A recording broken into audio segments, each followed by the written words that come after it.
After 8 seasons and 10 years on the air, Game of Thrones came to a surprising and controversial end. We're here to rank its major characters' endings from worst to best. And boy, there are some doozies. Introduced in the 3rd season as a slave, Missandei is quickly welcomed into Daenerys Targaryen's camp as a free woman. The two soon become close friends and confidants, rarely leaving each other's side throughout much of the series. However, in the show's final season, when Daenerys' ships are attacked, Missandei is captured by the allied forces of Euron Greyjoy and Cersei Lannister. When Daenerys tries to save her friend, the duo beheads Missandei in front of the desperate Dragon Queen. Missandei's death is tragic, and her last word proves her loyalty to Daenerys with gutting finality. Dracarys. Although Missandei using Daenerys' catchphrase was powerful, her death was in poor taste. One of the show's few characters of color, Missandei was a thoughtful, layered character who was needlessly killed off simply to motivate Daenerys in the show's final episodes. One of the show's most sinister villains, Cersei Lannister, looms large over Game of Thrones, from her affair with her twin brother Jaime to her abject cruelty towards her enemies. One would think that a complex character like Cersei would get an ending befitting her impressive legacy, but unfortunately that doesn't come to pass. In the final season, Cersei ends up in the line of fire when Daenerys arrives at King's Landing, dragon blazing. As Cersei's home base collapses in rubble, the typically inscrutable queen is alone until her brother Jaime arrives. The two die together, crushed under falling debris as they attempt to escape. This ending proved to be pretty disappointing for fans who expected the ruthless queen to go out in a more dramatic fashion.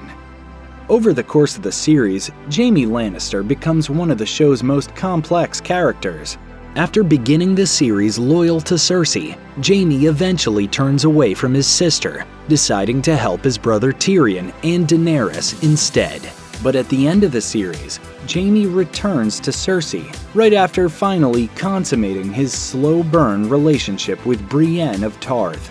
Ultimately, Jaime rejects his honorable path to die alongside Cersei in the Red Keep. Though it makes poetic sense that the duo would leave the world together, it felt as though Jaime's anticlimactic ending undermined many seasons of impressive character growth. As one of the most popular and beloved characters on the small screen, many fans fully expected Daenerys, the Mother of Dragons, to take the Iron Throne by the end of the series. Unfortunately, Daenerys had a far different fate waiting for her. Upon conquering King's Landing, Daenerys loses control of her emotions and lays waste to the city, killing countless innocent civilians. Even her closest allies realize she must be stopped. Before she can take the Iron Throne, Daenerys' lover Jon Snow kills his queen for the good of the realm. In the wake of her death, her last remaining dragon, Drogon, torches the throne and carries his mother away. Daenerys' ending is certainly dramatic, but her sudden descent into madness and rushed death tarnish her character's otherwise incredible story. From the very first scene of Game of Thrones, viewers are made aware that despite rampant infighting within the Seven Kingdoms, the realm has a bigger threat looming: the ancient and mysterious beings known as White Walkers. Though the Night's Watch guards the northern wall to try and protect Westeros from what lies beyond, the White Walkers start heading south in the show's 2nd season. When the show's heroes finally face off against the Night King and his army, all hope seems lost. However, just when the humans have all but given up, Arya Stark leaps from the darkness and kills the Night King once and for all. While this makes for an epic moment, it's also weirdly disappointing. After years of mystery surrounding the Night King, his entire storyline ends in seconds. The Night King was set up as a major villain, but ultimately the show disposes of him like a minor baddie. It's hard not to feel cheated out of a potentially gripping story about this intriguing character.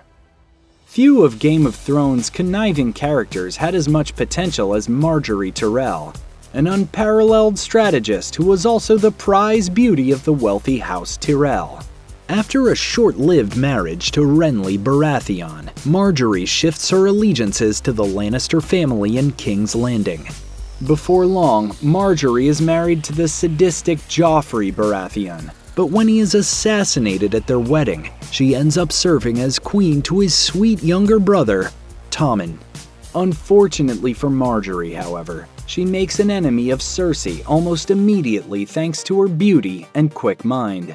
When Cersei vindictively blows up the Sept of Baelor before she can be tried for her various crimes, Margaery is among her many victims. Although Margaery realizes what's happening before Cersei's plan is executed, she's unable to escape in time, bringing her fascinating story to an abrupt and disappointing conclusion. After being paralyzed by Jaime Lannister in the show's first episode, Bran Stark gradually grows into someone entirely new, taking on the mantle of the omniscient three-eyed raven. When Westeros needs to choose a new king in the wake of Daenerys' death, Tyrion makes a surprising case for Bran to take the throne, despite previous assertions from Bran that he has no political ambitions for himself. I can never be lord of anything. I'm the three-eyed raven. Bran is somehow chosen as the next king of Westeros. The reasons that put him on the throne are nonsensical at best, bringing the series' long struggle for the Iron Throne to a frustrating and unsatisfying conclusion. A master of gossip and intrigue, Varys spends the series frequently teaming up with fellow strategists like Petyr Littlefinger Baelish and Tyrion to advance his political career and the cause of peace in Westeros. For most of the show, there's rarely any doubt that Varys always has a brilliant plan up his sleeve. Unfortunately, Varys' potential is wildly squandered by the time the show draws to a close. After doing very little in the last 2 seasons, he acts completely out of character when he stages an open, obvious coup against Daenerys. Unsurprisingly, his scheme is uncovered, and Daenerys executes him for treason, resulting in an utterly unsatisfying ending for one of the show's most intriguing characters. Introduced as a perpetually frightened brother of the Night's Watch, Samwell Tarly eventually proves himself in battle, and spends time explaining his knowledge at the Citadel. Though Sam finds himself rejected by his noble family, his growth as a character is pretty impressive. At the conclusion of Game of Thrones, Sam is shown wearing maester's robes, indicating he is now one of the intellectual elite. It turns out he has been named the Grand Maester for King Bran. He also writes a book that chronicles the dramatic events of the series, and settles down with Gilly and Sam Jr., their young son. Sam's ending might be unusually neat and tidy for Game of Thrones, but he deserves a happy ending.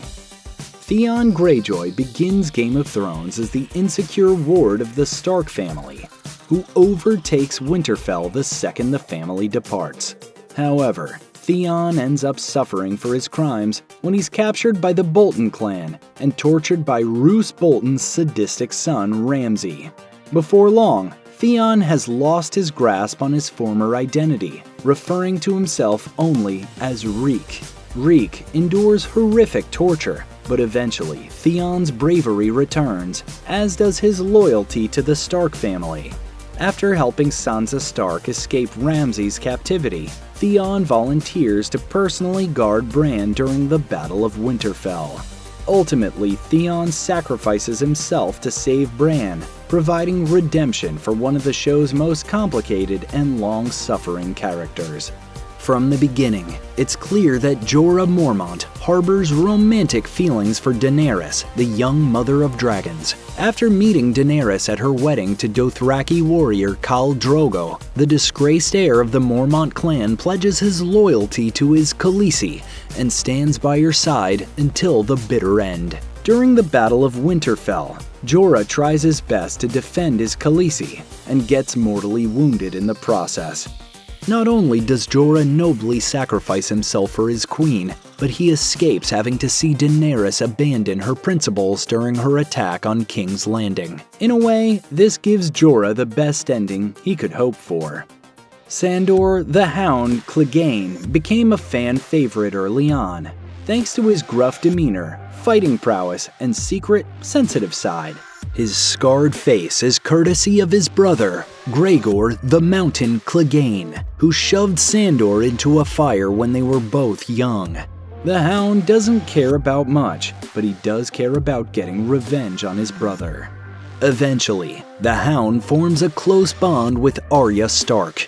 As one of his final acts, he saves her life by convincing her to flee a crumbling King's Landing. But rather than escape with her, the Hound faces off against his brother, who has become an unstoppable killing machine.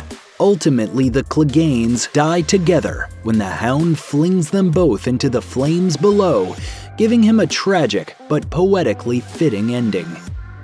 A fighter of uncommon skill, dedication, and honor, Brienne of Tarth's refusal to adhere to traditional gender roles often makes her feel like an outsider. Desperate to prove her worth in battle, she eventually allies herself with the Stark family, promising to protect Sansa and Arya as well as she can. Along the way, Brienne also forms an intense bond with Jaime Lannister. He knights Brienne before the Battle of Winterfell, making her the first female knight of the Seven Kingdoms. When they both survive the attack, Jaime and Brienne consummate their relationship. Unfortunately, Jaime ends up abandoning Brienne for Cersei shortly thereafter. Though Brienne is left bereft, the blow is softened when she becomes Lord Commander of the King's Guard, fulfilling her destiny as one of Westeros' most formidable and honorable warriors. Serving as the Stark family's servant, the lovable giant Hodor manages to find emotional nuances with each repetition of his name, which is the only word he is able to say. For a long time, viewers have no idea why Hodor has such a limited vocabulary, until Season 6's The Door reveals his shocking backstory. As Bran gains the knowledge to become the Three-Eyed Raven, who can travel throughout space and time, he encounters a young Hodor, who has a full vocabulary. However, while Bran is in the past, Whites attack the present-day Bran and Hodor. Hodor blocks the Whites behind a door so Bran can escape, while in the past, a young Hodor yells one sentence over and over until it turns into a single word. On the door! On the door! On the door! On the door! On the door! On the door! On the door! On the door! On the door!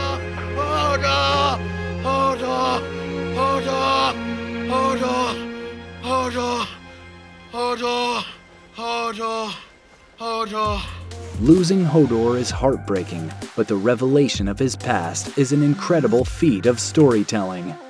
While violent, charming wildling Tormund Giantsbane was initially no big fan of Jon Snow, the two eventually become close friends, fighting alongside one another time and time again.